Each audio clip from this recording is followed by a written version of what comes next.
Thank you, Hare Krishna, Mataji. So, thank you to all the devotees of ISKCON Phoenix. Very happy to be in your association today. Please accept my humble obeisances. Vancha kalpatarubhayascha kripa sindhuveva cha patitanam pavanebhyo vaishnavebhyo namo namaha ananta koti vaishnavrinda ki jai Srila Prabhupada ki jai. So, Mukham karoti vachalam pangum langayate girim yat kripatamaham vande Shri Guru Dinatharinam Paramananda Madhavam Krishna Chaitanya Ishwaram Om Ajnanatimirandhasya Gnananjana Shalakya Chakshurunmilitam Yena Tasmai Shri Guruve Namaha. Srila Prabhupada ki jai, Guru Maharaj ki jai. Hare Krishna. So, we are going to discuss a very, very interesting topic on how to get a visa to Goloka. So we all know that when we have to get a visa or to a particular country, let's say we are planning to go to a particular country, there are lots of process involved. There are lots of documentation, there are lots of things that we need to get ready before we get our passports stamped. Need to even buy the tickets. Some countries have the rule you just need to buy the tickets before you actually go for visa and show them everything. But before we do all this process of documentation, there's something required. There's something required even before you start the whole process of getting visa. Any idea what is required? What is required even before you start the process? No, passport comes under document. What is it? Qualification? No. Something more is required even before qualification. Guru Mercy, something more is required. What is that? Desire, yeah. Yes. Desire is required. So before we even start the process of documentation, what we require is desire. Let's say you are sitting in your drawing room in Phoenix, and then you get a desire. I want to go to Vrindavan. And then from that desire starts the whole thing. You have a desire, then you find out what are the prices of the ticket, you check if you have a valid passport, and then you do all the documentation. But the whole thing starts with a desire. Now somebody may say, everybody has a desire to go to Goloka, so what's the big thing? But that's the thing. Do we actually have desire? Is what we need to think, we need to introspect. Do we really have a desire to go back to Goloka? Do we really want to go back to Goloka?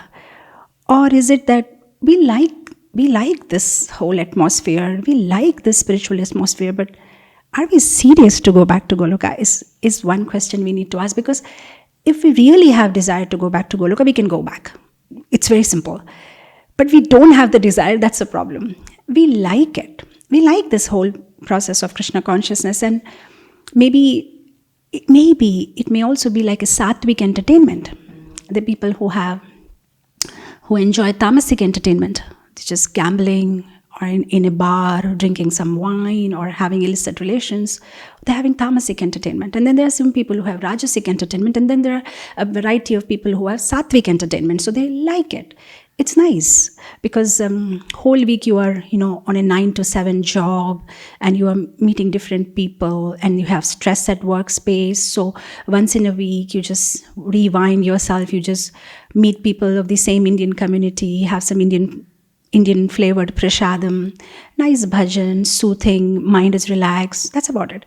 Is it like that, or are we really serious? We want to go back to Krishna. We want to go to Goloka. Like imagine, if I tell you, look behind you, the plane to Vaikuntha is standing. So are you ready to go? Are you ready to go just now? Then you will say, well, I need to think. Am I ready to go? How can I have responsibilities. You'll think like that. Are we really serious? I was reading somewhere that, one sadhu was giving a class. And he was just telling everybody, so how many of you want to go to Vaikuntha? Yes, come on, raise hands. How many of you want to go to Vaikuntha? And everybody raised hand. And there was one man who didn't raise hand. So the sadhu asked, why? What happened to you? He said, well, I need to ask my wife. And sadhu said, oh, you are the genuine guy. Because these other guys who lift hand, they know you are just telling, but you don't literally mean it, But this guy literally feels it that maybe you're going to take him just now. So he was very honest. He said, I need to ask my wife. So that's the thing. are we really serious? Do we really want to go? Because just close your eyes and imagine that the plane to Vaikuntha is right now at your doorstep. So are you ready? Or you will be like, yeah, I want to go, but may not be immediately because I have some responsibilities. And that happened. It's not with us. It happened with Tukaram's wife. You must have all heard about Tukaram, a saint from Maharashtra, pure devotee. For whole his life, he served Vitthal. So it once so happened that the fag end of his life, Tukaram was sitting under a tree, and as usual, he's just chanting, Vithala, Vithala, Vithala, Vithala, Vithala, Vithala, Maja Vithala, Panduranga. He's very happy. And then, lo and behold, the plane from Vaikuntha comes and lands. And he's like, yes, Tukaram, time to go. So Tukaram says, 1 minute, I'll just bring my wife. So he goes in there and he tells his wife, come on, let's go. Plane from Vaikuntha has arrived. Now his wife was at that particular moment giving a bath to a buffalo.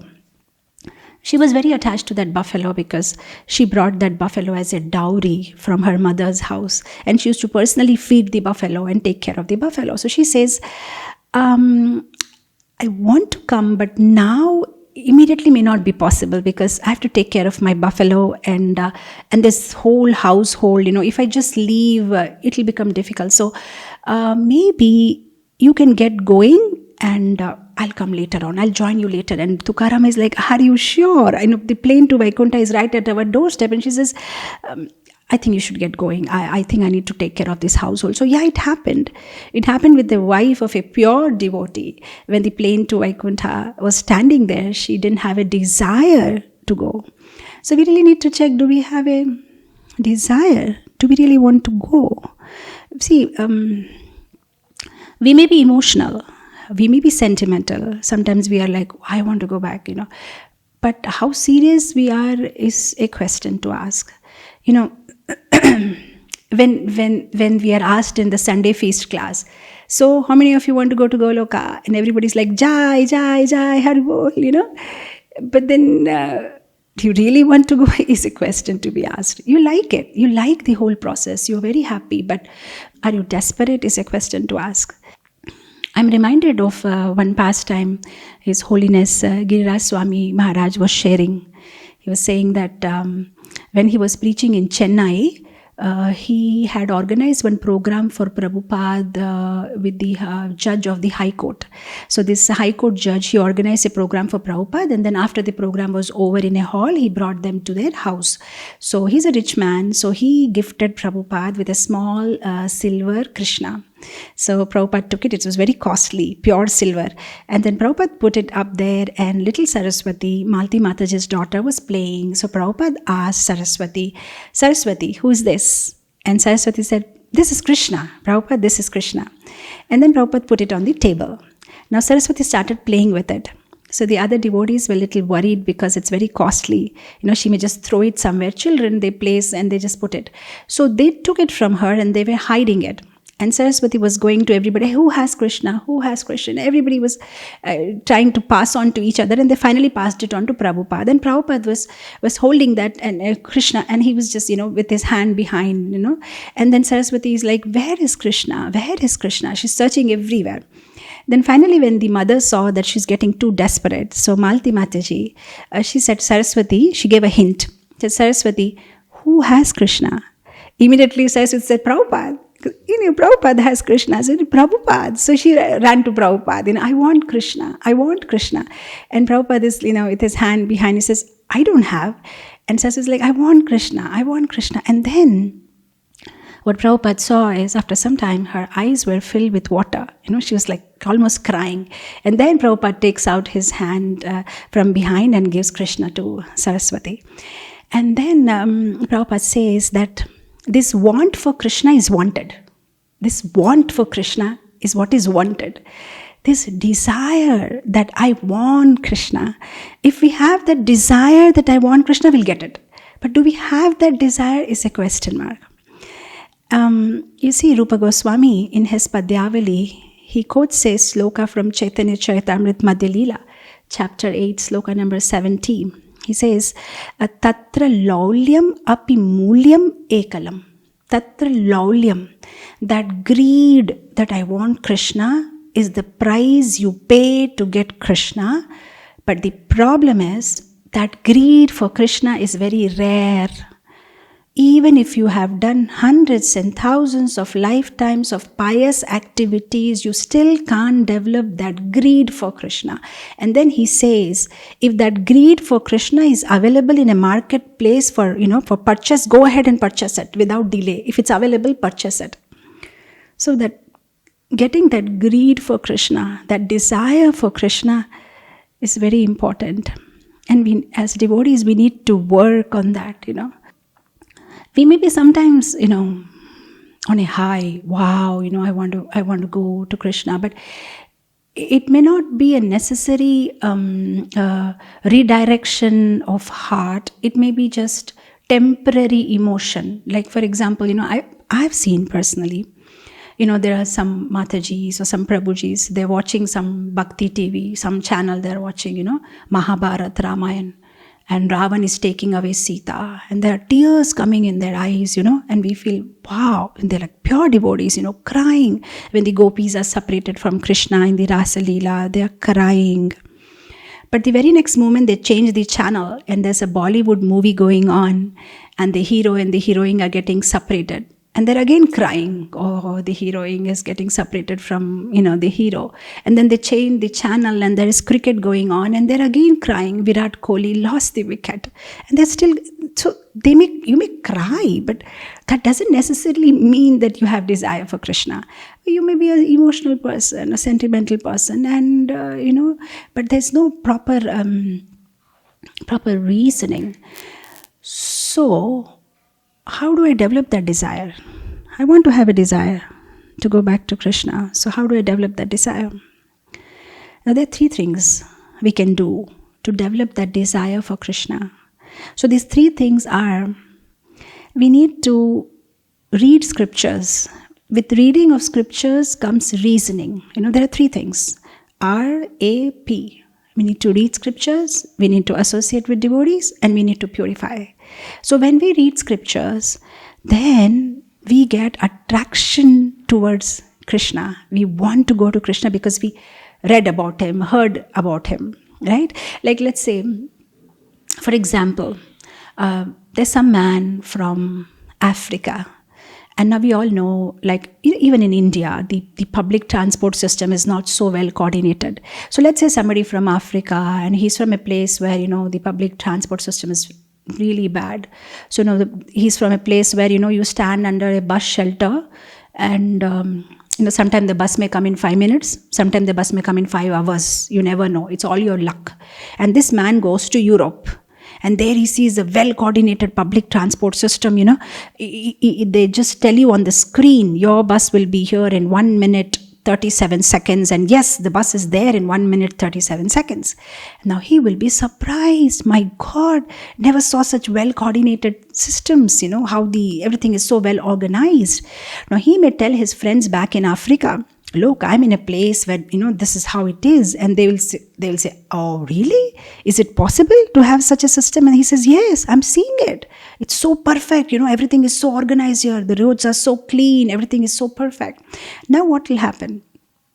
When he talks about Europe, when he glorifies Europe, then those people who are there back in Africa will now get a desire. Yes, I want to go. I want to go to Europe. I want to see that. This is what our Vaishnavacharyas are doing. When they write down these books for us, like Srila Prabhupada and the other Vaishnavacharyas in the Parampara, they're writing down because they've been there.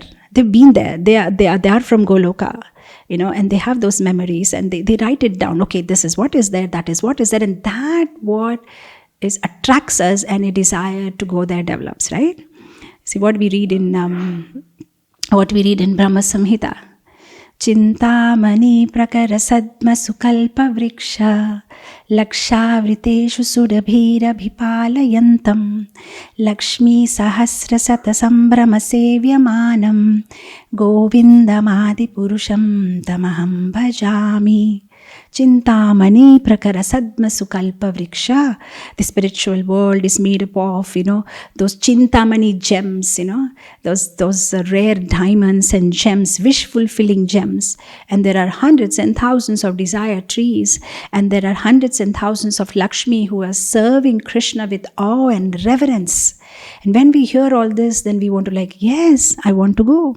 I remember as a young child, I was very much fascinated by this sloka because one of the ISKCON devotee, he was taking our summer camp class, I'm a product of an ISKCON summer camp, I attended some summer camp, when I was in class grade 7, and I got very inspired. So this devotee, because we were children, so he was explaining, there are desire trees, and we were like, Prabhuji, so when we ask for sweet meats and candies, the desire trees will give, and he was like, yes, and will there be no homework and no exams? And he's like, yes, and we were like, wow, I want to go there. So when we hear the explanations and all, then we get a desire, right? Like Prabhupada said, I think when he saw the paintings of Pushkar Prabhu, I think he said these are the windows to the spiritual world. Because these pictures, these scriptures, when we see those beautiful pictures of Krishna and Balram and the cowherd boys and Vrindavan, we are inspired. And Prabhupada said, these pictures, these paintings, they give us a peek view, a sneak view into the spiritual world. It's like, from the window you are seeing, you're just peeping inside what is there in the spiritual world.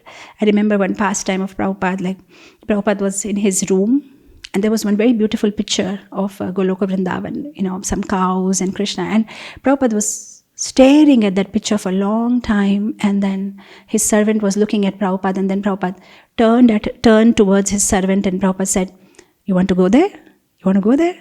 And he was like, yes, yeah. So what happens when we look? Yeah, we want to go there. See, unless we see, we hear, how will the desire develop? Right? When we see those pictures, when we read, then the desire develops. I remember a couple of years ago, I was reading about this article. There was one corporate company, and they had a problem. All their employees were becoming overweight. So they decided to employ a psychiatrist, a psychologist, that can you just counsel them, talk, give them a pep talk. They should decrease their weight because the efficiency is decreasing. So when he was employed, the first thing he asked is, can you show me your canteen? Where is your canteen? So they showed a canteen. Then he said, here is the problem. The canteen had all glass display counters, which were displaying all kinds of sweet meats and candies.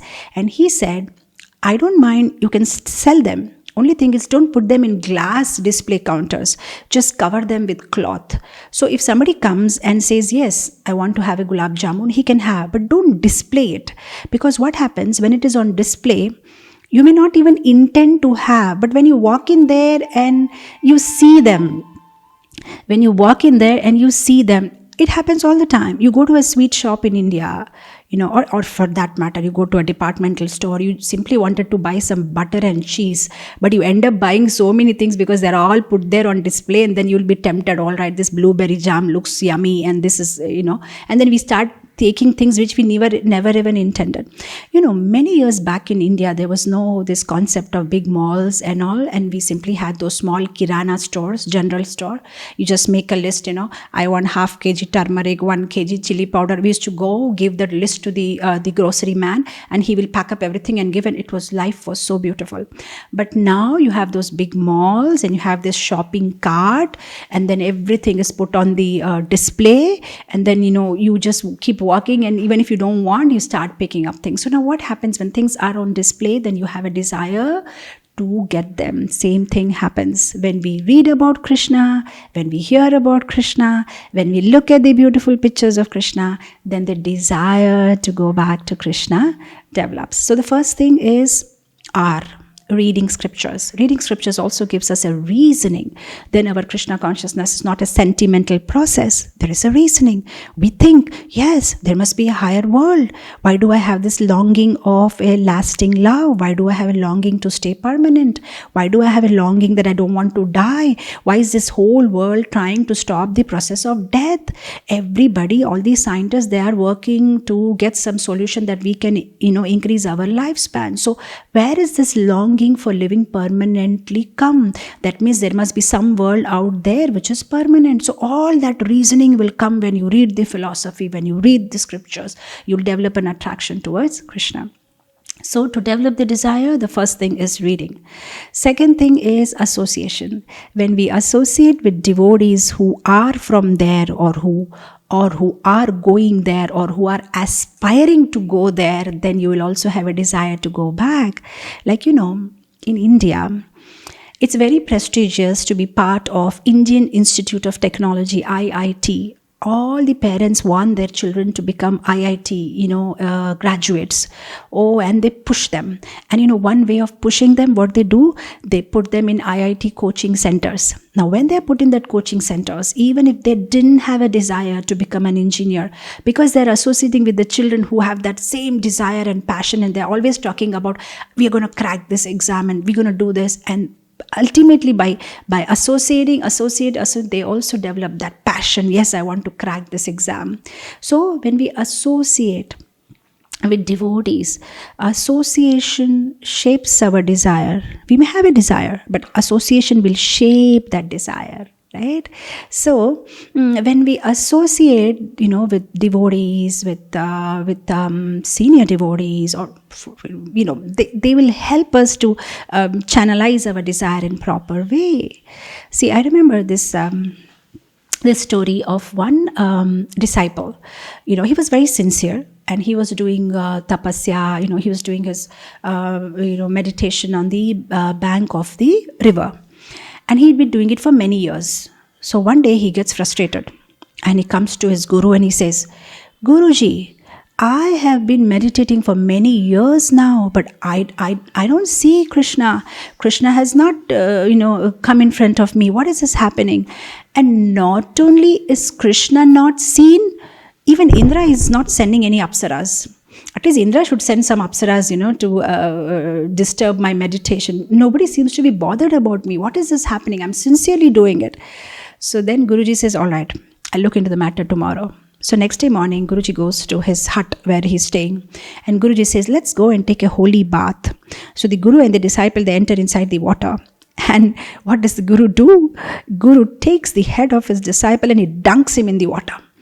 And he's like panting and gasping for air. And after some time, Guru takes him out and he's like, what are you doing, Guruji? And then Guruji asked him, so when I put you inside the water, what was happening? So he said, I thought you want to kill me. Then Guruji asked him that when you were inside the water, what were you desiring for? Were you desiring for some gulab jamuns? Were you desiring for some rasmalai? And he's like, Guruji, stop that. I was desiring only one thing. I wanted a puff of air. That's all I wanted. And then Guruji says, the day you have that kind of desire for Krishna, that I want Krishna and nothing else, that day you will get Krishna. But now you want Krishna and you want this and you want that and you want everything. But the day you want only Krishna, just like you wanted only the puff of air, then you will get Krishna. So like that, when we are in association of devotees, a lot of things happen. What is association? Association means there are three things that happens. Association means spiritual discussion. Association means knowledge transmission. The devotee talks something, you talk something, there is a knowledge transmission. And there is a heart transformation. There's a transformation of heart. These three things happen when we associate with devotees. So, reading scriptures, associating with devotees, and third thing is purification. When we are purified, see, I'll tell you, let's say your house is dirty. Your house is dirty. There is litter everywhere. Everything is very dirty. Now, I just walk in your house and I also dump some more litter. Now, will it make any difference to you? It'll not make any difference to you, because the house is already so dirty. If I put a little more litter into that, you won't find any difference. Now, this is what happens.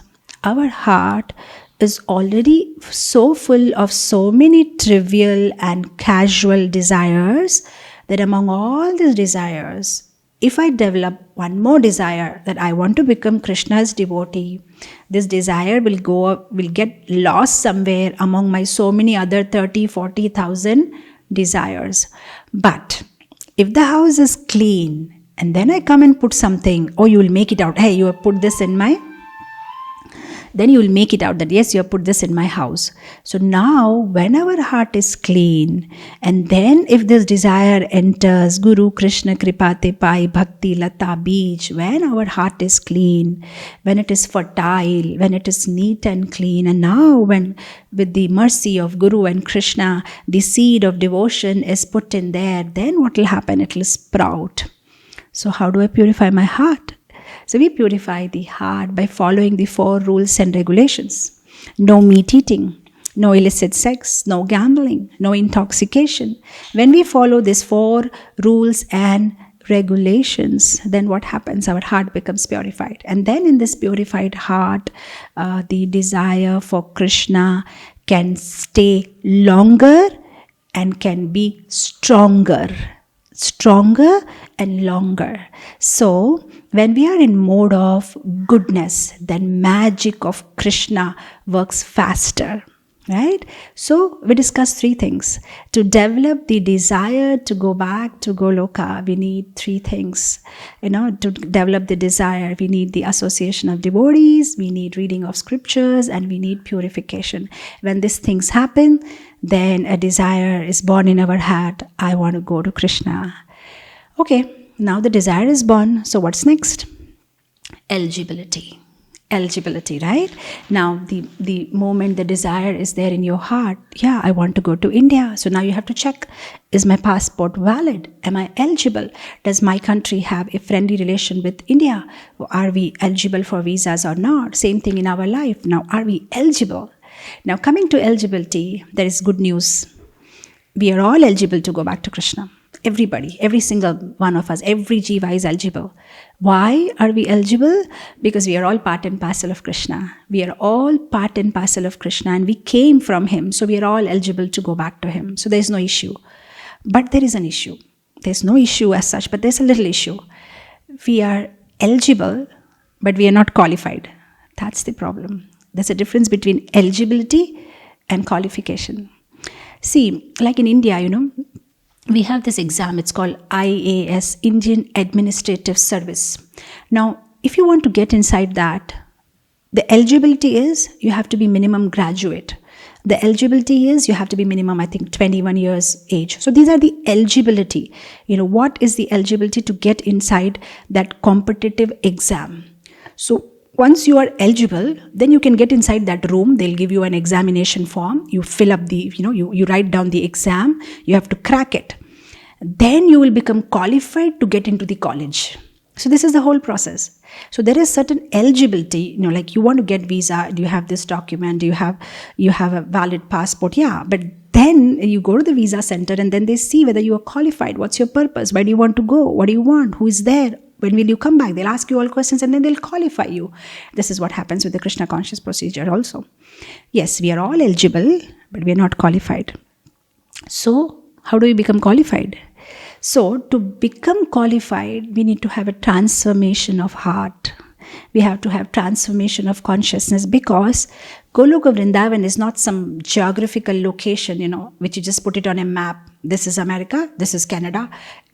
It is there. It is a geographical place, but it is not something like, for the sake of depiction, we put it, here is a spiritual world, here is a material world, but it's high above us. It's a very high reality. So to reach there is not that you just take some plane and ticket and you'll go there. There has to be a transformation of consciousness. There has to be a transformation of heart to actually go to that physical reality, to go to Goloka Vrindavan. So yes, we are all unqualified to go there, but we are not disqualified. but we are not disqualified. That's a beauty. Now, what does it mean by we are unqualified, but we are not disqualified? That means our application will not be rejected. Krishna will never say that you are so fallen, you can never come back to me. No, he never says that. So we are never disqualified.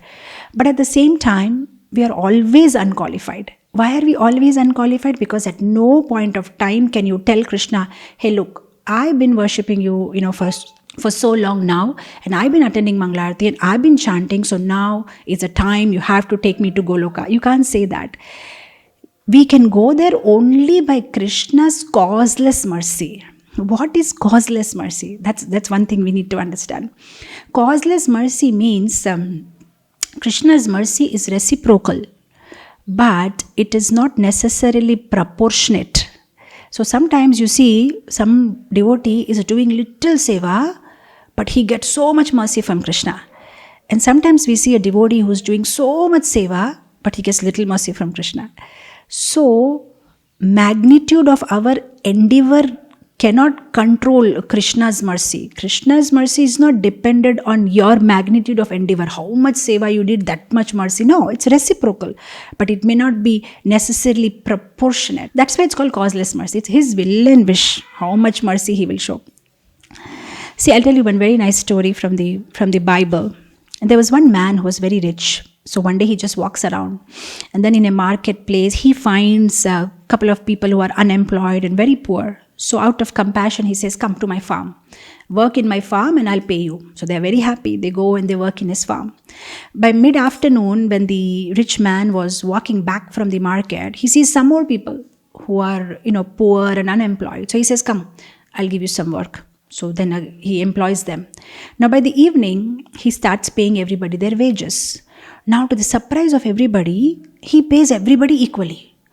Now, the people who have been working from morning, they're surprised.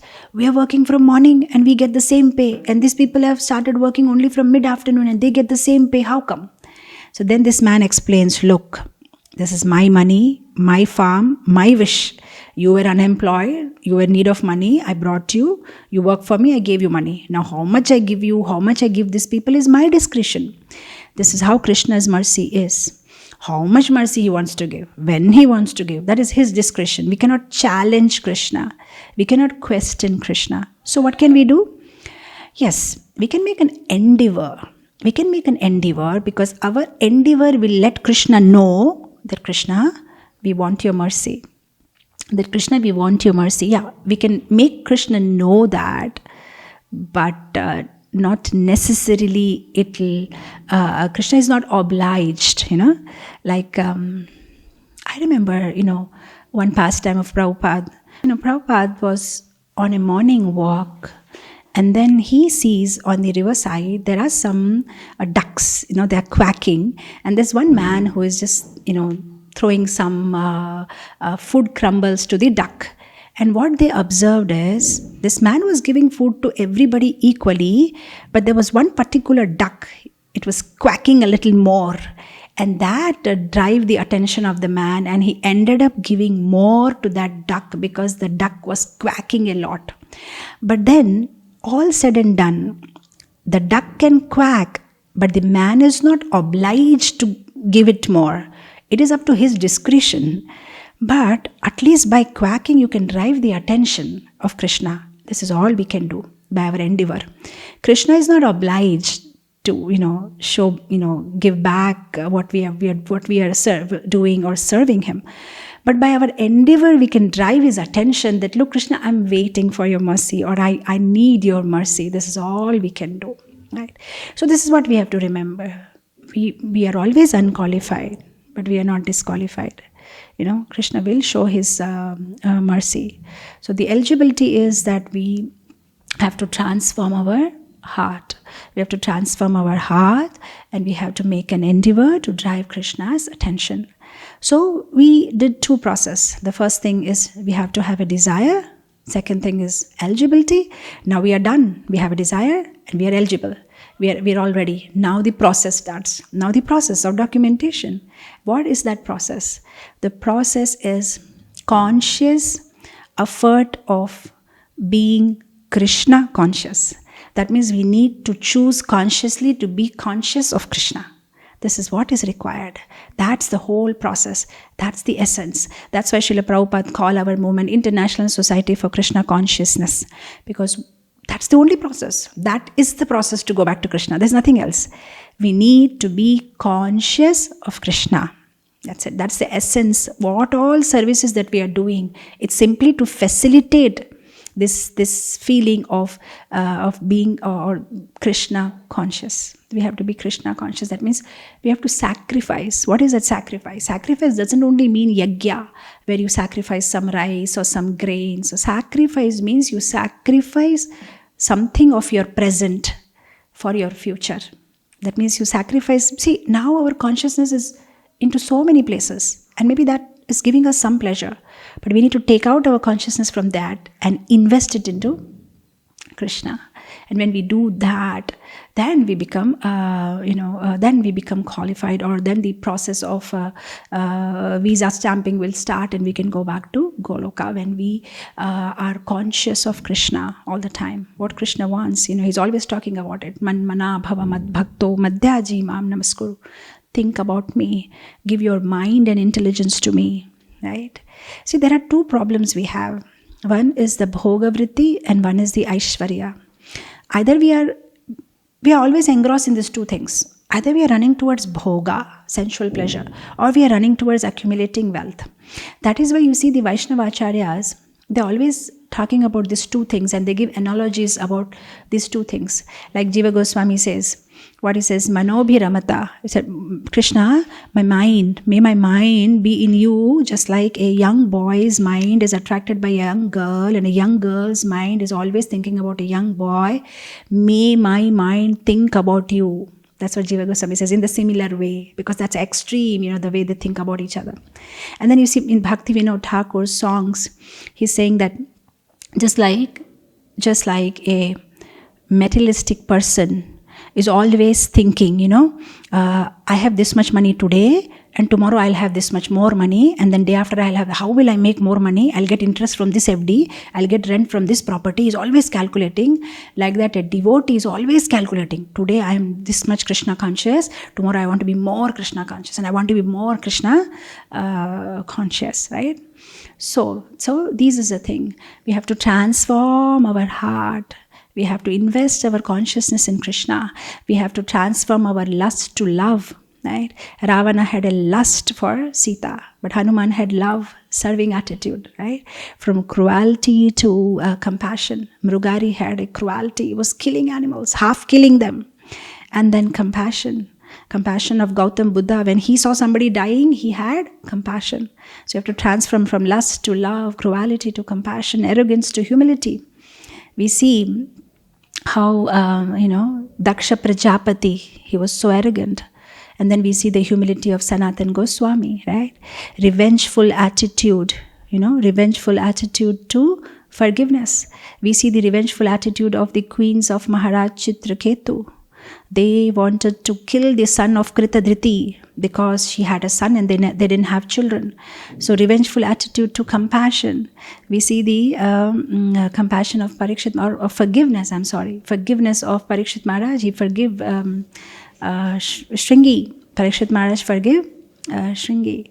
So like that, there has to be a conscious transformation, and that can happen when we consciously think about Krishna all the time. So we need to be Krishna conscious. That's why we are part of this movement, International Society for Krishna Consciousness. The whole essence of our life is to be conscious of Krishna. So how do I be conscious of Krishna? I can't be conscious of Krishna all the time. I have so much work. I have house to take care. I have children. I have job. I have office. I have to make presentations. I have to cook. Okay, so now conscious of Krishna is also in different steps.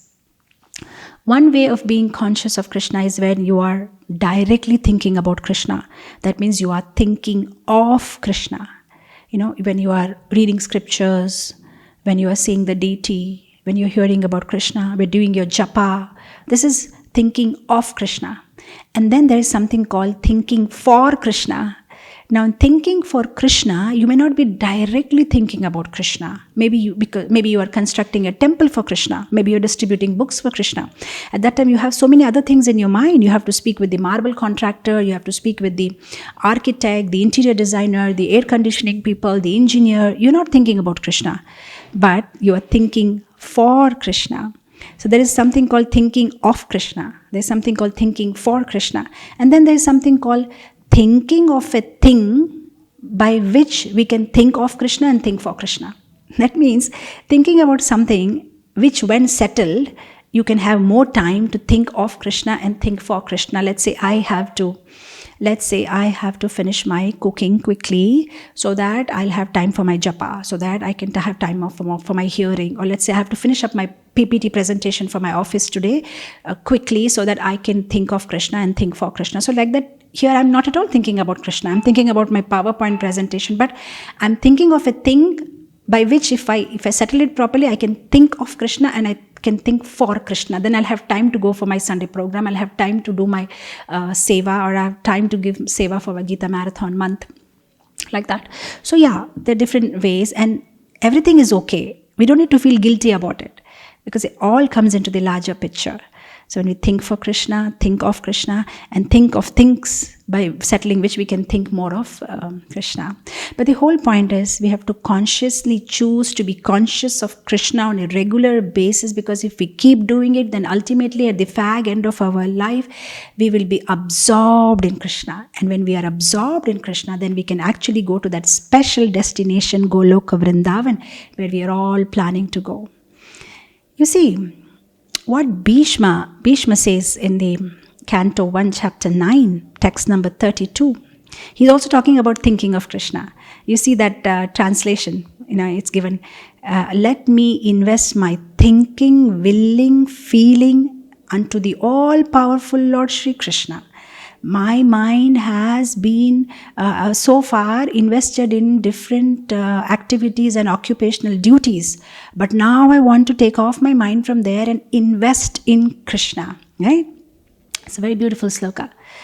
Itimati upakalpitavatrishna bhagavati satvata pungave vibhumni svasukham upagate kvached vihartam prakritim upayeshu yad bhava pravaha itimati upakalpita vitrishna, thinking, willing, feeling, oh Krishna, I want to invest in you so that I can absorb my mind in you.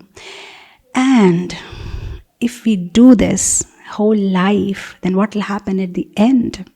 Just like Bhishma says in that very chapter, he says, Sadeva Devo Bhagavan Pratikshatam Kalevaram Yavadiham Hinomi Aham Prasannaha Sarunalochano Lasat Mukham Bhujo Dhyanapathas Chaturbhuja. He said, Sadeva Devo, my Lord, please wait for me while I leave this body. I want to see your smiling face with your four hands. Prasanna Hasa, smiling. Arunalochana, the eyes which are red like a rising sun. Your Chaturbhuja form. As Kalevaram, I leave my body. Please wait upon me, and then I can come back to you. So, how is this possible?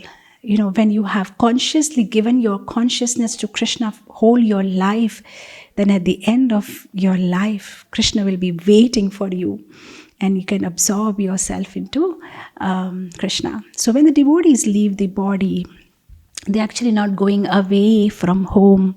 They're actually going back home, back to Godhead, back to Krishna. So to summarize our talk today, we spoke about how we need to have a desire, and then the eligibility, and then the process. And to have the desire, we need to read scriptures, associate with devotees, and then we need to purify right? And our eligibility is our endeavor. When we endeavor, then we can draw Krishna's attention. But Krishna gives his mercy or not is completely independent. And the process is transformation of our heart. And that is by employing our consciousness in serving Krishna. When we become Krishna conscious, when we think, talk, right? See, success is thinking about Krishna. It's not that Srila Prabhupada became successful only when he came to the West. He was always successful, because even when he was in India, he was thinking about Krishna, talking about Krishna, writing about Krishna, speaking about Krishna. So if we can think about Krishna 24 hours a day, then that is the success of our spiritual life. So that way we can go back home, back to Godhead. So with this, I'll end it here. Thank you so much. Srila Prabhupada ki jai. What is that, quacking means? Does it mean that, you need to be always in the limelight, flashing? Is that the way, you attract the mercy? Or what does that actually mean for a devotee? Okay.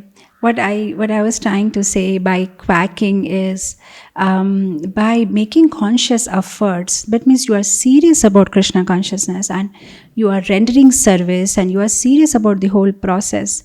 You're not casual about it. So quacking more is rendering more service to get Krishna's attention, going out of your comfort zone and trying to get Krishna's attention.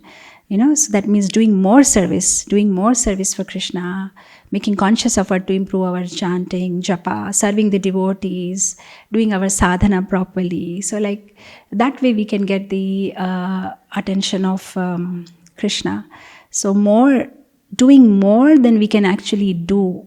Sometimes you see with the children also, little young toddlers. I run a school here. It's called Divine Touch, and it's a primary school. And we have nursery to grade 5. And I tell you, there are some children who are so active, and some of them have just learned to walk, but they're so active, they keep on making an endeavor, even if they fall down, again they'll get up and they'll try, and somehow those kind of children catch our attention a lot. And there are some children who are very lazy. One time they'll try, after that they'll keep sitting and they won't even move. But then there are some children who are so active. You show them something attractive and they run and they walk and they try to get it. So when they're very active like that, even the teacher feels so inspired, to give them attention. But then there are some who are, not so keen. So I believe that that's what happens as devotees when we are, trying our best, It's not that we all can be successful all the time, but even at least if we are making constant endeavor, then that will drive Krishna's attention on us. Okay, he's going on trying. I think same thing happens for us as parents also, right? Like with the children. Everybody has let's say if you have 2-3 children, always the child who is, makes a little more noise is like, trying to get attention, then you end up giving more attention. So I don't know if this is a satisfying answer, but this is what comes to my mind. Thank you so much. Hare Krishna, thank you. Next is, I want to read the screen. C28, Shyam Priya. Yes, Hare Krishna Mataji, Kam Priya Devitas. Hare Krishna. Yes, Mataji. I had a question, like how Mataji you were explaining that the 4 principles. So when we are following the 4 principles, still we are not, like, I don't know what, I'm talking about myself, like still I'm not purified. Like if, sometimes there's some prajalpo that is coming and like, so what am I lacking? What should I do so I can get like fully purified? If you can please guide me. I think all of us are on the same level. We are all trying. So we know these are the 4. But see, even these 4 rules and regulations, we need to go a little deeper. Like sometimes we think meat eating means not eating fish, egg, mutton, chicken or something. Or it's not like that. Meat eating also means on different levels. One is a physical level, you don't hurt any animal, you don't eat. But then we end up hurting people around us, we end up hurting devotees, See, when you hurt somebody, when you disrespect somebody, when you're not kind to somebody, what it says in the Skanda Puran. There are 6 ways. If you disrespect a respected person, it's you are killing the person.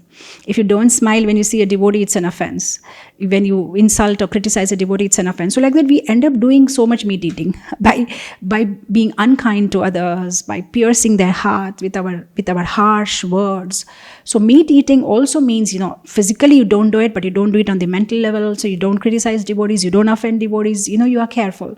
That's proper meat eating. Then intoxication. We say, I'm not taking any liquor, I don't take any alcohol. Yeah, you don't take, but then you are intoxicated with ego. You're intoxicated with pride. I'm great devotee, I'm best, I'm this, I'm senior. We are intoxicated by wealth, my beauty, my knowledge, my intelligence. So you may not be physically drinking, but then you're always intoxicated. So no intoxication means no pride, no arrogance. That is humility is what is required. So no intoxication, no gambling.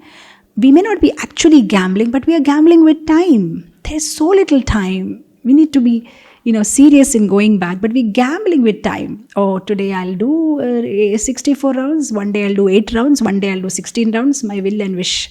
So I'm always gambling with my time. Now, no illicit sex. So we say, I'm pure. I don't. Yeah, you are. But there's so many contents that you may end up watching even if you don't want to. Even if you're watching a nice lecture by Gaur Govinda Maharaj in YouTube, suddenly there'll be some ad coming up.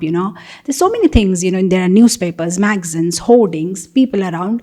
I don't know. Sometimes you may not physically indulge, but what about our mind? Are we pure in the mind? So what we're talking about, these 4 rules and regulations are not, very basic. They're very deep. If somebody can actually follow these 4 rules and regulations mentally, physically, properly, then definitely they'll get purified. Definitely they'll get purified. And all said and done, this is a process. It takes time. We are not born today. We've been taking birth from millions of lifetimes, and so much we have accumulated. And the problem is, physical body we give up this lifetime, but this mental body, mind, ego, intelligence, this subtle body we've been carrying from so many lifetimes, and it has impressions of so many lifetimes. So it's not so easy that today I start chanting and suddenly I'll become so pure. What about my previous life? So many things I've been carrying from my previous life. So yeah, it needs a lot of washing to be done. It'll take time. Sometimes even a small a mark on our white cloth, it'll take so much time to clean. It doesn't go by one brush. You keep on putting surf and put it in the washing machine and clean and then clean and then clean. Finally, it will become proper. So yeah, it will take time. We have impressions of so many lifetimes. So the good news is we are on the right path, and that's it. And we will reach the destination. How soon? It depends upon our individual endeavor. So we keep making endeavor and we keep doing our part, and we'll do it. One day we'll get it. So it will take time. You need to have patience. Patience. What it says in the scriptures, 2 things are required in Krishna consciousness: enthusiasm and patience. So you have to be enthusiastic. Yes, I can do it. But if you're not able to do it or make it, we have patience. That's all right. I'll try again tomorrow. And then I'll try again tomorrow. Because the beauty of Krishna consciousness is, Krishna is not going to bless you or take you back to Goloka Vrindavan because you became pure. Krishna will take you if he sees you are making an endeavor to become pure. That's what he's seeing. How much endeavor we are making, how much we are struggling. And finally he'll take us. So that's why I said in the beginning, we are always unqualified, but we are never disqualified. So never at a stage will come in our life where we'll say, I'm completely purified, I'm a pure devotee. No, only thing is, I'll keep trying and I'll keep trying, and that trying takes away Krishna's heart. Oh, he's trying so much. And then one day he'll say like, all right, let's go. That's it. So we need to keep trying. That's all we need to do. So we shouldn't worry so much about the result or measurements. How much I have. Don't worry. Keep trying and keep doing, and just don't stop. That's the secret. Just be there. Just stay alive in Krishna consciousness. Just stay alive. What Brahma says in his Brahma Stuti. I think that was Canto 10, chapter 14. He says that Just stay alive in Krishna consciousness and you will become Daya Bhak. You will become, Krishna will take you back. You will become qualified. You just have to stay alive. Just like a son has to stay alive, then he'll get his father's property. The father will naturally give him. For that, he doesn't have to go and put any application. Because he's a son, he will get the property. That's what the laws of Manu say, Daya Bhak, the laws. Similarly, we don't have to, we just have to continue this process. And that's it. And at the end, Krishna will take us. I just hope it helps you, Mataji. Yes, Mataji, thank you so much for the very nice explanation. Thank you. Thank you. Next we have Ishwar Granthas, please. Hare Krishna, Mataji Dandavat. Thank you very much. Such a wonderful, wonderful class. And as you rightly said, we all need to develop that lobha, that greed to get Krishna. Mataji, one point is, I just want to if you can put a little bit more light on this. As you said, we all are eligible, but we are not qualified. And we cannot be qualified. Ultimately, we all need the Causeless mercy. And, to get the Causeless mercy, we, do different things. Sometimes we serve to pure Vaishnava, follow the, our Guru Maharaj instructions carefully. But while doing that, for example, when we serve the pure Vaishnava, there can be different consciousness behind that. Sometimes we are serving pure Vaishnava so that Krishna will be pleased. Sometimes we are serving pure Vaishnava with a consciousness so that Krishna will be pleased with me. It's a feeling of selfishness, behind that service, that activity Krishna will be pleased with me. Or maybe I can serve pure Vaishnava so that just pure Vaishnava will be pleased. He's such a pure devotee, he's serving Krishna. Just seeing him happy makes me happy and satisfied. So there can be different level of consciousness we have. You want to put a little bit more light on that? Is it okay? Because when we serve, somehow or other we have that selfish desire that I'm serving him. Krishna will be pleased with me. This pure Vaishnava will be very pleased with me. So this me is still that is a desire. So just in case you want to put a little bit more light into this, that'd be very grateful. I'll tell you one story. Baron Rothschild. Baron Rothschild was a very, very rich man in the 1800s. Was very rich. And rich man, they have their fantasies. So he decided once to call a painter. And he said, why not you paint me as a beggar? Because I have paintings of, depicting me as a warrior, sometimes sitting on a horse, sometimes on a camel back, on an elephant back, and so many beautiful pictures in my mansion. But I want to see how will I look if I'm looking like a beggar. So the painter said, look, I can paint you as a beggar, but I'm a very famous painter and I want to do a very wonderful work. So I can't, just imagine. You have to actually dress up like a beggar. And not only you have to dress up like a beggar, you have to feel like a beggar. So do one thing, you starve for a few days and then you dress up like a beggar with the tattered clothes and then I will paint you. So he said, fine. So he fasted for 4 or 5 days and then he wore a tattered clothes with a beggar's ball.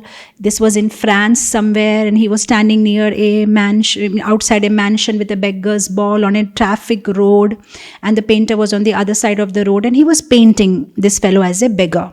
Now this guy was genuinely looking like a beggar. So one man who was passing by, he got mercy, compassion on this beggar, and he gave 1 franc on the beggar's ball. Now Baron Rothschild was so rich, he used to give loans to different countries. Now imagine somebody comes and gives him one franc in his begging ball, but he can't move because he's posing for a painting. So he just stays there. Now what his secretary does, his personal secretary, he follows this man, who had given this 1 franc donation or charity. And then after 1 month, his personal secretary goes and gives 10,000 francs to this man. Now this man is like, why are you giving me this money? Then he said, look, you had given 1 franc to 1 beggar last month, you remember? He said, I don't remember. I give to so many beggars. I don't remember. So then this man said, you don't remember, but this franc that you gave to the beggar, he was not a beggar, he was an investment banker. So he has not taken this money as a charity, he has taken it as an investment. And he has invested your 1 franc, and this is the return you get. So kindly accept this 10,000. And he was like surprised, but I don't even know. So then this secretary said that you don't know who is he, but he knows who he is. You may not be knowing who he is, but he knows who he is. So he gave you what he's supposed to give. So same thing with us. Now, we don't know how glorious it is to serve a Vaishnav, but that Vaishnav knows. That Vaishnav is capable of giving Krishna's mercy. So what is your desire is not important, or what you thought in your mind is not important. What you are doing, that what you are actually doing, that serving that Vaishnav, you will get the return. Whether you had selfish desire, no desire, all desire, many desire, but what you did, you served a Vaishnav, and definitely you will get return. So you don't get return because of who you are. You get return because of who you are serving. That person, that Vaishnav is very powerful. So we may not be so pure or powerful, or we may have hundreds and things of desire, but that Vaishnav is powerful. So whatever is in your mind, that whole process of serving Vaishnava will definitely bring so much benefit in your Krishna conscious journey. I just hope this helps you. Thank you so much, Mataji. Yes, thank you. Thank you. Next we have the Shah family. Maybe this will be the last question, because I need to go somewhere. To forgive everyone, and if we are not able to forgive because our past is not good and we got hurt from someone, and when we think of someone that what happened to us, we feel sad. So what should we do to forgive everyone? What I understand your question, you are saying that I said in that seminar that we should forgive everybody, but sometimes it's difficult to forgive because when we remember our past, it's so painful. So yeah, I can understand. It's human. We are all human. We go through so many different experiences, and we are not on that pure devotee Paramahamsa stage where we can forgive everybody, but at least we know what's the goal and we work in that direction. So you can also hear my class which I gave for devotees of Central New Jersey, where I spoke about how do you become a favorite devotee of Krishna. I think I spoke 2 episodes till now, and I'm due for another episode next month. And if you can go through the classes, I spoke at length about how you be equipoise, how do you forgive, why do you forgive, with lots of stories and examples. I don't want to take everybody else's time and don't want to go deep into that. But basically I was talking about, if you are connected to Krishna, then it's possible. When you are connected to Krishna, and if you think everybody is part and parcel of Krishna, just like sometimes I forgive my teeth. My teeth, when I'm eating, sometimes my teeth bites my tongue. I'm talking and eating, it happens. But I forgive my teeth because I know my teeth is part of my body and my tongue is also part of my body. So when we understand that everybody is part and parcel of Krishna, then it's easy to forget. When we understand that when somebody misbehaves with us, it's not only that person's doing, there are lots of other factors involved. It may be my previous karma also. And because of my previous karma, or what I have done previously to that person, also plays a very important role. So like that, there are so many factors which are there. So it's a gradual process. So you have to counsel your mind. You have to understand this may be my karma. You have to give benefit of doubt. You have to count your blessings. You have to see the good of that person. If he's bad to you in this, but then there will be something he must have done good. You should think about how many deposits that person made in your life. Sometimes you make deposits, sometimes you also withdraw. So sometimes people make deposits in our life, but sometimes they also withdraw. So like that, you have to think about so many things, because these are all external factors and we don't have any control over them. let's say I don't forgive that person. I don't want to forgive. That person was so bad to me. All right, so what way I'm benefited? I don't know. I'm not benefited anyway by not forgiving that person, right? It's disturbing my mind. If I forgive and forget, for me it will become more lighter. If you're carrying it in your mind, it's more heavy, and we all have to cross this ocean of material existence. We are swimming, and when we are swimming, it's better to be light. If you carry a lot of luggage, you can't swim. If you carry a lot of luggage, mental luggage, this person did this to me, that person did this to me, you can't swim swiftly. So it's for our good. We are being selfish by forgiving others, actually. We are being very selfish by forgiving others. We just want to forgive and forget and get going because we are in a hurry. We need to cross this ocean. Krishna is waiting for us on the other side. So when you remember all these things, then all these temporary inconveniences will not become too much, because you know that this is not your permanent destination and Krishna is waiting for you on the other side.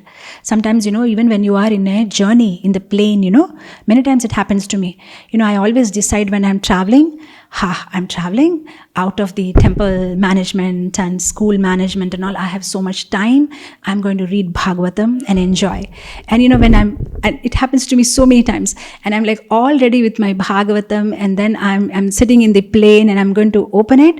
And somehow, unfortunately for me, there will always be a co-passenger who has a little baby.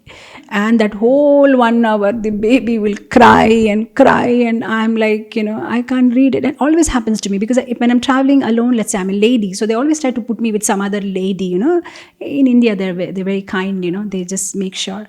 And this happens to me all the time. But you know what? It's okay. So that's a temporary inconvenience. I know, and I have to face it, that 1.5 hour of travel. But then I know when I get down, I'll see the smiling faces of devotees who are waiting there to receive me. And then I'll be giving some katha, and I'm so happy. So, everything will become okay if you know that this is not your permanent place and you have to go somewhere, and this is just a temporary inconvenience. But the problem is, if we start thinking this is my permanent and this person is permanent and I'm permanent and all, then it makes things very complicated. But when it's okay, it's just temporary, just for some time, they're not going to stay with you permanently. So forget, forgive, and get going and be light. I can go on and on. Actually, this can be a class in itself, but I also need to go somewhere. So I just hope, Mataji, this helps. But as I told you, do hear to another 2-3 classes which I gave specifically on this. I just hope it helps you, Mataji.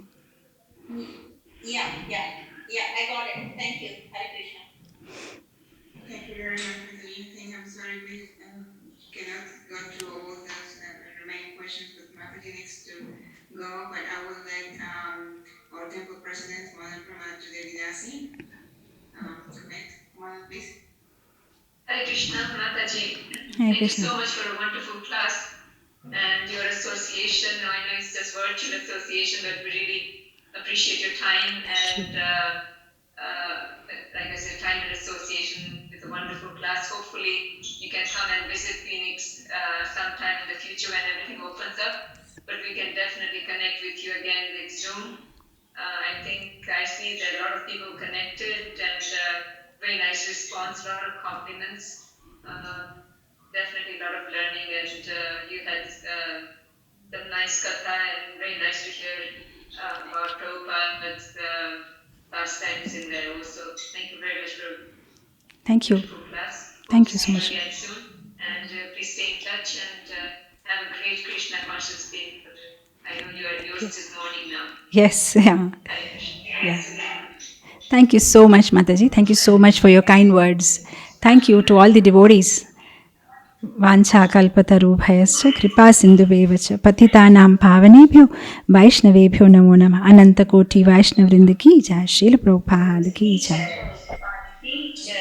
सब कृष्णा कृष्णा कृष्णा लगे सब कृष्णा कृष्णा कृष्णा